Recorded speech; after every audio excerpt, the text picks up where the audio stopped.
Squid game season 3 episode 3। ये episode कितना ज्यादा हार्ट ब्रेकिंग होगा, कितने फनी मोमेंट्स होंगे और इस पूरे एपिसोड की मेन स्टोरी लाइन क्या है और ऐसे मोमेंट्स जिसके अंदर आपकी और मेरी फीलिंग्स म्यूचुअल थी। आज उनके बारे में बात करते हैं क्योंकि आप देख रहे हैं टर्मिनेटर को। स्क्विड गेम सीजन 3 एपिसोड 3 जिसका नाम है इट्स नॉट योर फॉल्ट। इसकी शुरुआत होती है उन सभी डेड प्लेयर्स से जो कि लास्ट गेम में मारे गए थे। गार्ड्स आते हैं उन प्लेयर्स की डेड बॉडीज को इकट्ठा करने के लिए, लेकिन तभी एक रेड टीम का प्लेयर चाकू से गार्ड के ऊपर हमला कर देता है। वो गार्ड जैसे तैसे अपनी जान बचा लेता है क्योंकि दूसरे गार्ड उनको गोली मार देते हैं, लेकिन उसी के बाद में वो गार्ड अपना मास्क हटा के फेस रिवील कर देता है और उस टाइम मेरे को लगा कि बेवकूफ, अभी तेरी जान बची और तुमने अपना चेहरा दिखा दिया जो कि स्क्विड गेम में बिल्कुल अलाउड नहीं है। मैं अब दूसरा गार्ड तुम्हें गोली मार देगा, लेकिन दूसरे गार्ड ने अपना फेस दिखा दिया and now I was like confuse कि ये दोनों दोस्त हैं क्या। तो वहाँ पे तीसरा गार्ड आ जाता है। मेरे को लगा अब ये तीसरा गार्ड उनको गोली मारेगा, तो तीसरे गार्ड ने भी अपना फेस रिवील कर दिया और इवन चौथे गार्ड ने भी। Now I am totally confused कि चल क्या रहा है। देन वो गार्ड्स आपस में बातें करने लगते हैं और कहते हैं कि इनको मार के बहुत मजा आया, ऊपर जाकर और मजा आएगा। देन आई गोट रियलाइज कि ये वीआईपीज हैं। I mean season 3 literally beyond expectations है। लेजिट वीआईपीज गार्ड बन के आए सिर्फ इसलिए ताकि उनको लोगों को मारने का मौका मिले। अब तक वो सिर्फ मरते हुए देख रहे थे, अब इवन खुद वो मर्डरर्स बन चुके हैं। वहीं जो फोर्थ गेम से प्लेयर्स जिंदा बचे थे वो डोमेंटोरी एरिया में आ जाते हैं, लेकिन वहीं जो हमारे नामग्यू थे वो परेशान थे। उनके साइड में खड़े हैं प्लेयर 333, वो भी परेशान है, लेकिन इन दोनों की ही परेशानी का कारण बिल्कुल अलग अलग है। एमजी को इन परेशान है जुनही को लेकर, और वहीं हमारे नामग्यू परेशान है क्योंकि उनके ड्रग्स खो गए हैं। वो काफी तलब में है और एमजी को इनसे पूछते हैं तुम्हारे पास है क्या यार दोस्त, मेरे को दे दो ना प्लीज। लेकिन 333 गुस्से में कहते हैं कि हो लेना दूर मेरे से, जब कह दिया मेरे पास नहीं है। वो काफी परेशान होकर गार्ड्स के पास जाते हैं और कहते हैं कि मेरा वहाँ पे थोड़ा सा सामान रह गया तो प्लीज मेरे को लाने दो वापस। इवन वो उनको धक्का मार के जाने की कोशिश करते हैं, लेकिन गार्ड सीधा माथे पर बंदूक टेक देते हैं कि तुम्हें कहीं नहीं जाना, चुपचाप यहीं पड़े रहो। तभी पीछे से बेबी की रोने की आवाज आती है और दादी जी और प्लेयर 222 दोनों बेबी के साथ में डोमेंटोरी एरिया में एंटर करती हैं। सभी प्लेयर्स शॉक हो जाते हैं क्योंकि उनको कोई आइडिया नहीं था कि अब एक बेबी भी आने वाला है। वहीं पे जो ड्रग्स थे वो अभी भी हमारे मिन्सू के पास में ही है और मेरे को लगा था कि मिन्सू जाके ड्रग्स दे देंगे या फिर उनको बता देंगे, लेकिन उन्होंने ऐसा कुछ भी नहीं किया, चुपचाप ड्रग्स को अपने पास छुपा के रख लिया। वहीं गार्ड O11 ने प्लेयर 246 को एक गार्ड की यूनिफॉर्म पहना दी है और उनको बचाकर दूसरे गार्ड्स में मिक्स अप करने की कोशिश कर रही हैं। दादी जी और छोटे बेबी की आपस में बातचीत हो रही है। प्लेयर 222 को बताती हैं कि कैसे इनको खाना पिलाना जरूरी है, नहीं तो ये भूख से ही छोटी सी बच्ची सरवाइव नहीं कर पाएगी। देन दोबारा से गार्ड्स आते हैं और वोटिंग स्टार्ट हो जाती है। वोटिंग के अंदर जब हमारी दादी जी की बारी आती है, दादी जी काफी परेशान थी, इवन एक्स को भी दबाती हैं और जैसे ही वापस मुड़कर जाती हैं एक प्लेयर के पाँव में लेट जाती हैं। वो लेजिट बहुत ज्यादा इमोशनल मूवमेंट था। वो कहती है कि एक बुढ़िया तुम पे सिर्फ भीख मांग रही है, रिक्वेस्ट कर रही है कि प्लीज इस कातिल गेम को, इस घटिया गंदे गेम को अब बंद कर दो। मैंने अपने बेटे को गवा दिया, मेरा इस जिंदगी में अब कुछ भी नहीं बचा है। इवन वो ऐसा कहती है कि मेरा जितना पैसा है वो तुम सब ले लो, मेरे को कुछ भी नहीं चाहिए, मैं सारा पैसा आपस में बांट दूंगी, मेरे को मेरी जान की परवाह नहीं है, मगर मैं चाहती हूँ कि बेचारी वो लड़की और उसका बेबी यहाँ से सही सलामत बाहर जिंदा निकल जाए। वो काफी ज्यादा रोती हैं, परेशान होती हैं, चीखती चिल्लाती हैं, मगर वो जालिम दरंदे उनको कोई फर्क नहीं पड़ता। वो बार बार ओ को प्रेस करते रहते हैं। लेकिन वही नामग्यू थे जिनका एक्चुअली शायद दिल पिघल गया, उन्होंने अपने वोट को ओ से क्रॉस कर दिया। वेल जैसा मैंने कहा था बाय द वे मेरी वीडियोस में, मगर ट्विस्ट ये है कि उनका कोई दिल वगैरह नहीं पिघला, जबकि उनके दिल और दिमाग में इतनी ज्यादा तड़प हो रखी थी उन ड्रग्स को लेके कि वो और ज्यादा सहन नहीं कर पा रहे थे और बस यहाँ से जाना चाहते थे। मैंने कहा था कि थैनोस सिर्फ एक टैबलेट लेते थे क्योंकि एक से ज्यादा ओवरडोज करती हैं और हमारे नामग्यू तो नशे पीक लेवल बजाने लग रहे हैं। वहीं हमारे जो मिन्सू आते हैं उन्होंने भी अपने वोट को चेंज कर दिया जो कि क्रॉस से ओ था। वेल ये बात भी मैंने कही थी कि वो ऐसा कर देंगे, लेकिन उसका रीजन ये था कि अभी अभी उन्होंने किसी को एलिमिनेट किया है, वो ड्रग्स के नशे में भी हैं और सिर्फ उनके दिमाग में ये गुस्सा है कि वो नामग्यू के खिलाफ जाना चाहते हैं। क्योंकि अब नामग्यू इस जगह को छोड़कर जाना चाहते हैं तो मिन्सू ये फैसला करते हैं कि वो यहाँ रुके ताकि उनको एक ऐसा मौका मिले जब वो नामग्यू से फाइनली अपनी सारी परेशानियों का बदला ले सकें। वेल हमारी दादी जी बेचारी परेशान थी, लेकिन उनकी परेशानियत का कोई नतीजा नहीं निकला और ओ वाले दोबारा से वोटिंग में जीत जाते हैं। वहीं अब ऑर्गेनाइजेशन कहती है कि अंडरग्राउंड जाकर देख के आओ क्योंकि नीचे से कांटेक्ट नहीं हो पा रहा है। जब सभी गार्ड्स नीचे जाते हैं तो उनको पता लगता है कि यहाँ केओस मचा पड़ा है और काफी सारे हमारे गार्ड्स मारे जा चुके हैं जो कि डेड प्लेयर्स के ऑर्गन्स को हार्वेस्ट कर रहे थे। वहीं जो हमारे प्लेयर 246 को गार्ड बनाया गया था उनको ऑफिशियली गार्ड बनाया जाता है गार्ड O16। गार्ड O16 और कोई नहीं, एक्चुअली वही डॉक्टर थे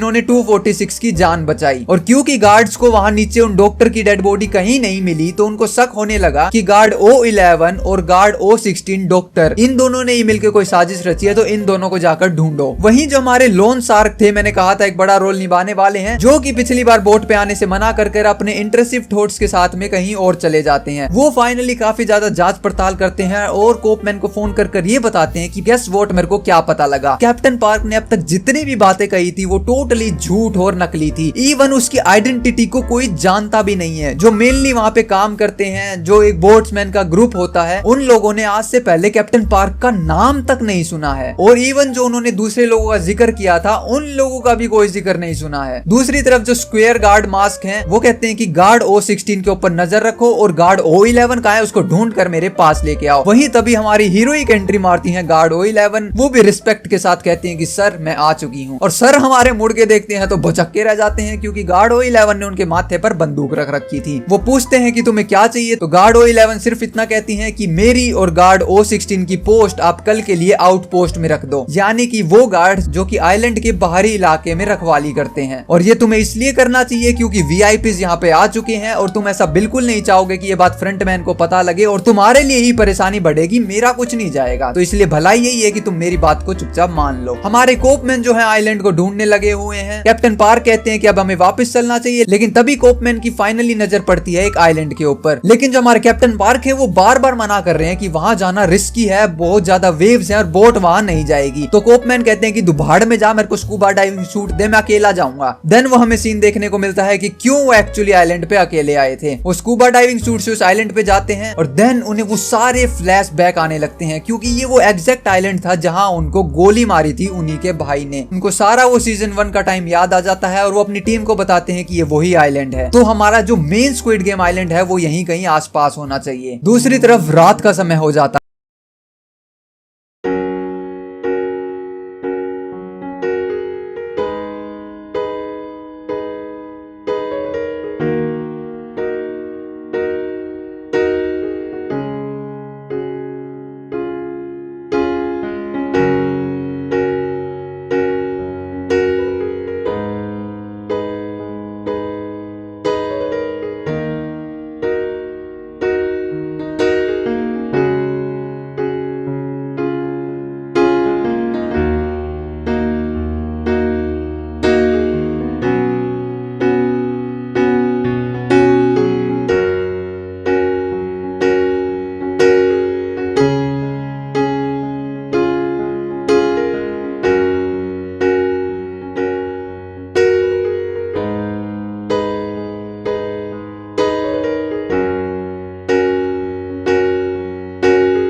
वही बेहतर था। लेकिन इस वक्त एक माँ के जो दिल की बात थी सिर्फ वो ही जानती थी। वो सोन की उनको कहती है कि एक वो दिन था जब मैं अपनी जान गंवाने के लिए तैयार थी मेरे बेटे के लिए, और कल मैंने खुद ही अपने बेटे की जान ले ली। ये बात जैसे ही सोन की उनको पता लगती है वो एकदम से शॉक हो जाते हैं, क्योंकि उनको कोई आइडिया नहीं था कि ऐसा मेज गेम में हुआ था। ये सुनकर सोन की उनकी तरफ देखते हैं और वो भी और ज्यादा दुखी हो जाते हैं। देन दादी जी कहती हैं कि मैंने तो अपने बेटे को खो दिया, लेकिन सोन की सर एक वादा कीजिए, मेरे से एक वादा कीजिए कि आप इस बेचारी प्लेयर 222 और उसके छोटे बेबी को बचाने के लिए कुछ भी करेंगे। मैं जानती हूँ कि आप यहाँ सिर्फ हमें बचाने के लिए आए हैं और ये जितना कुछ हुआ इसमें आपकी कोई गलती नहीं है, तो मेरे से ये वादा कीजिए कि कुछ भी हो जाए आप उस छोटे बच्चे की रक्षा करेंगे। दूसरी तरफ हमारे लोन शार्क पहुंच जाते हैं कैप्टन पार्क के घर पर। वो दीवार टाप के जाते हैं मगर वहां एक कुत्ता मिल जाता है। लकीली वो बंधा हुआ था। उनके घर का दरवाजा तोड़ के वो अंदर घुसते हैं। काफी ज्यादा जांच पड़ताल करने के बाद में उनको एक बहुत क्रेजी फोटो मिलती है। वो फोटो थी कैप्टन पार्क प्लस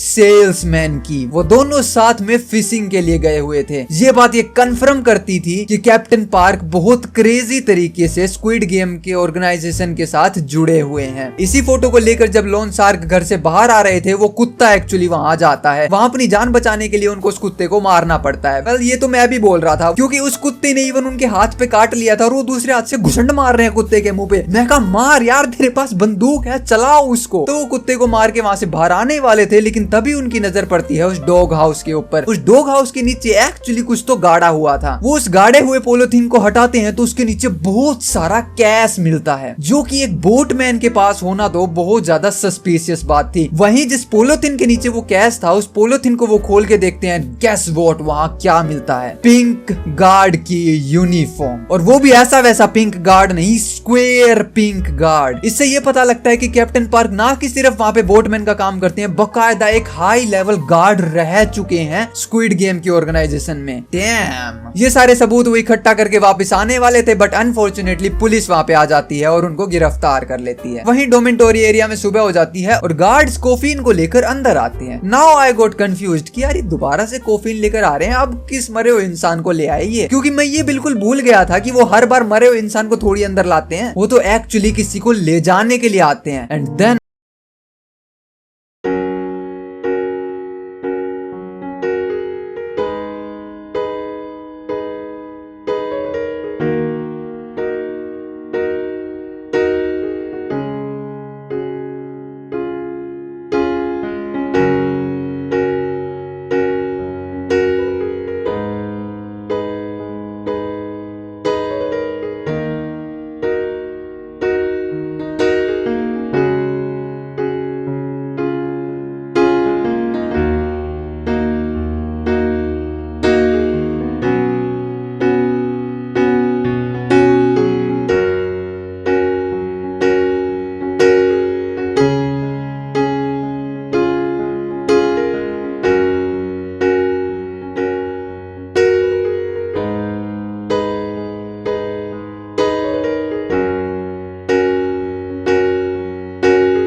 जुनही के पास आते हैं और उनको कहते हैं कि ये बेबी मेरे को दे दो, लेकिन वो मना कर देती हैं। लेकिन सोनक्यून कहते हैं कि तुम लड़खड़ा कर चल रही हो, अगर तुम गिरी तो बेबी को भी चोट लग सकती है। दैट्स वाई वो उनको बेबी दे देती हैं। देन सोनक्यून बताते हैं कि मेरी भी एक बेटी है और मैं समझ सकता हूँ, और मैं तो एक अच्छा बाप भी नहीं बन पाया। मैंने सिर्फ अपनी बेटी का बचपन देखा, उसको बड़े होते हुए कभी अच्छे से देख ही नहीं पाया। वो भी काफी ज्यादा इमोशनल बातें थी, ये दिखाती है कि सोनक्यून किस कदर अंदर से पूरी तरीके से टूटे हुए हैं। डेफिनेटली उन्होंने दादी जी से आखिरी बार बात करी थी, जब वो सुबह देखते हैं कि दादी जी अब नहीं रही, उनके भी आंखें और दिल भर आते हैं। वहीं दूसरी तरफ black mask guard pink guards को दोबारा से नीचे भेजते हैं और कहते हैं कि चेक करो, तुम लोग या तो कुछ मिस कर रहे हो या फिर एक्चुअली कुछ ज्यादा ही गड़बड़ है। देन गार्ड्स नीचे जाते हैं और उनको तब पता लगता है कि एक्चुअली डॉक्टर गार्ड था जो अभी तक लग रहा था मिसिंग है, और रियलिटी में वही गार्ड 16 है, वो तो मर चुका है। वहीं जो वीआईपीज है उनका बेड़ा गर्क होने लग रहा है, क्योंकि उनमें से एक वीआईपी थे जिन्होंने नशे बजाकर गलती से प्लेयर 222 के ऊपर बैट लगा दी, और जब उनको पता लगता है कि प्लेयर 222 के पांव पे इस कदर चोट लगी है कि वो ढंग से चल भी नहीं पा रही है, तो रोप गेम में तो कद्दू ही सरवाइव करेंगी। तो वो ये फैसला करते हैं कि क्यों ना हम इस गेम में बेबी को इन्वॉल्व कर देते हैं, ताकि एक माँ की ममता उभर के आए और वो अपने बच्चे के लिए सरवाइव करने की कोशिश करे, सिर्फ इसलिए ताकि उस बेवकूफ वीआईपी का पैसा ना डूब जाए। सभी प्लेयर्स 5th गेम में आ जाते हैं। रूल्स बहुत सिंपल थे कि आप सभी को इस जगह से दूसरी जगह पर जाना है 20 मिनट के अंदर। 20 मिनट के बाद अगर इस तरफ कोई भी प्लेयर मिलता है तो उसको एलिमिनेट कर दिया जाएगा। जाने का सीक्वेंस प्लेयर खुद आपस में चूज करेंगे। वहीं मिंसू के पास में अभी भी ड्रग्स हैं, लेकिन जिसके अंदर सिर्फ एक टैबलेट बची हुई है। देन वो नामग्यू के पास में जाते हैं और कहते हैं कि नामग्यू काफी परेशान लग रहे हो, क्या हुआ? लेकिन नामग्यू अभी भी अपने एटीट्यूड में, और वो कहते हैं कि जाना लूजर, तू डरा हुआ इंसान, डरपोक, जाके छुप जाना, तेरे बस की तो है नहीं गेम खेलने की। लेकिन तभी मिंसू नामग्यू को वो थैनोस का ड्रग्स वाला केस दिखाते हैं और कहते हैं कि इतनी देर से मेरे ही पास था, इसी को ढूंढ के परेशान हो रहा है ना तू। और वो उसको झपट्टा मार के पकड़ने की कोशिश करते हैं, लेकिन वो उससे छीन लेते हैं और कहते हैं तेरे अंदर हिम्मत है ना, चल नहीं देता तेरे को। और उन दोनों के बीच में हाथापाई होने वाली थी उसी से पहले मिनसुक उस केस को सीधा उस ट्रैक के बीचों बीच फेंक देते हैं। और इस कारण से जैसा मैंने कहा था कि नामग्यू पहले वो प्लेयर थे जो सबसे पहले उस ट्रैक पर जाते हैं। नामग्यू उन ड्रग्स के लिए कुछ भी करेंगे और वो इवन उस जंप रोप गेम के अंदर घुस जाते हैं। दूसरे प्लेयर्स अभी तक नहीं घुसे क्योंकि उनको एक्चुअली बहुत ज्यादा डर लग रहा था। नामग्यू जाते हैं और इस गेम को जैसे रिप्रेजेंट किया जाता है ये बहुत ज्यादा खतरनाक है क्योंकि जंप करने की जगह बहुत छोटी है और अगर आपने थोड़ा सा भी आप डिसबैलेंस हुए और नीचे की तरफ बैठ भी गए तो आपको एक बहुत बड़ी जंप लेनी होगी। ये ना सिर्फ आपको मारने के लिए है जबकि इतना ज्यादा फिजिकली एग्जॉस्ट कर देगा जंप करने में कि आप थक के ही मारे जाओगे। लेकिन जैसे तैसे नामग्यू वहां तक जाते हैं, केस तक पहुंच जाते हैं, केस को उठा भी लेते हैं, जंप भी कर रहे हैं, सर्वाइव भी कर रहे हैं, बहुत क्रेजी तरीके से खेल रहे हैं। लेकिन जैसे ही उस केस को खोल कर देखते हैं the case was completely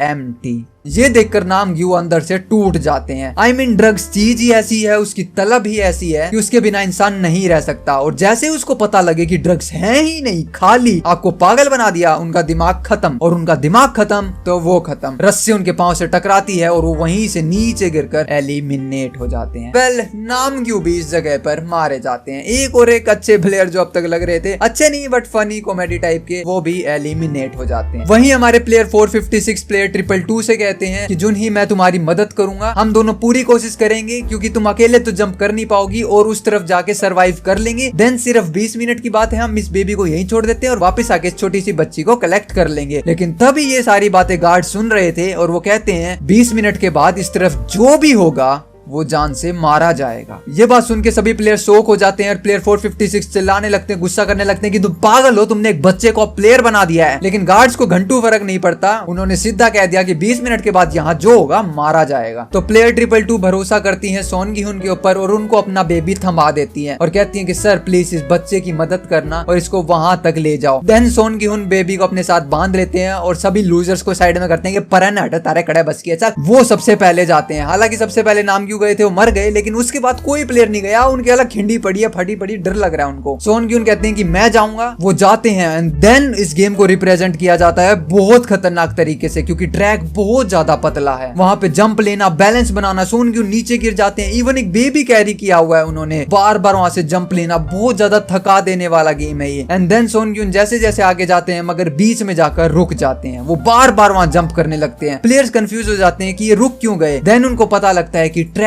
actually बीच में से टूटा हुआ है। एक बहुत बड़ा आपको जंप लेना पड़ेगा एक ट्रैक से दूसरे ट्रैक के हिस्से पे जाने के लिए। सोन गी-हुन हिम्मत मारकर उस जंप को ले लेते हैं, कोशिश करते करते फाइनली बेबी को उस तरफ लेके चले जाते हैं। देन हमें सीजन 2 का एक सीन देखने को मिलता है जब जैसे ही एक टीम सर्वाइव करती है तो सभी प्लेयर्स खुश हो जाते हैं। तो जैसे ही सोन गी-हुन बेबी को उस तरफ लेके जाते हैं वो सभी प्लेयर्स खुश हो जाते हैं, चीयर्स करने लगते हैं। वहीं हमारे सोन गी-हुन ने वादा किया था जुनही से कि मैं बेबी को वहां पहुंचाकर तुम्हारे लिए वापिस आऊंगा। तो वो जैसे ही वहां पहुंचते हैं, बेबी को नीचे रखते हैं, वापिस जाने ही वाले होते हैं, लेकिन वो देखते हैं कि अब जो प्लेयर्स लूजर डरपोक बेवकूफ थे वो अब आने लगे हैं बेवकूफ। अब क्योंकि ट्रैक इतना छोटा है कि एक तरफ से जो इंसान आ रहा है वो दूसरी तरफ से वापस नहीं जा सकता, तो ना चाहकर भी सोन की उनको सारा समय वहां बर्बाद करना पड़ा, खुद को वेट करवाना पड़ा ताकि वो लूजर्स आए। उनमें से एक लूजर आ जाता है उस तरफ जो कि था प्लेयर O96। वो दोनों प्लेयर्स बचे हुए प्लेयर्स की मदद करते हैं और कहते हैं आ जाओ, जो आसान है ये, और वो आने लगते हैं। एक प्लेयर आता है एंड देन तभी प्लेयर O96 उस प्लेयर को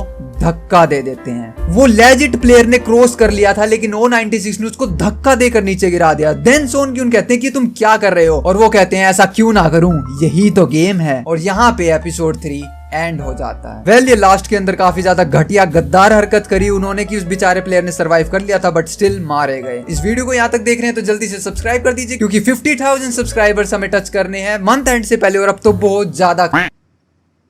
तो भी मैं इस वीडियो को एडिट कर रहा था and guess what, we did it, we hit the 50,000। ये थैंक यू सो मच, बहुत बहुत शुक्रिया। एक माइलस्टोन था जिसकी कोशिश हम लोग मंथ की स्टार्टिंग से कर रहे थे एंड हियर वी गो। आप सभी के कारण, आपके कारण मेरे भाई बहन दोस्त सखू बंधु जो वीडियो को डिसलाइक करते हैं, क्या वो यहाँ तक देख भी रहे होंगे जो वीडियो को डिसलाइक करते हैं? खैर नेवर माइंड, आपका शुक्रिया। इस 50,000 पे कुछ स्पेशल करने का प्लान है मेरा जिसके बारे में अगली वीडियोस या फिर फाइनल वीडियो में मैं डिस्कस करूंगा। बट हाँ, इतना कहता हूँ कि अपना डिस्कॉर्ड डाउनलोड कर लो फटाफट से। Once again thank you so much. इस वीडियो को कंटिन्यू करते हैं। वैसे तो वीडियो एंड ही हो गई है, मैं एंड बोल रहा था, लेकिन सुनते जाओ, वो बेचारा दुखी हो जाएगा जो एंड बोल रहा था, उसकी सुन लो।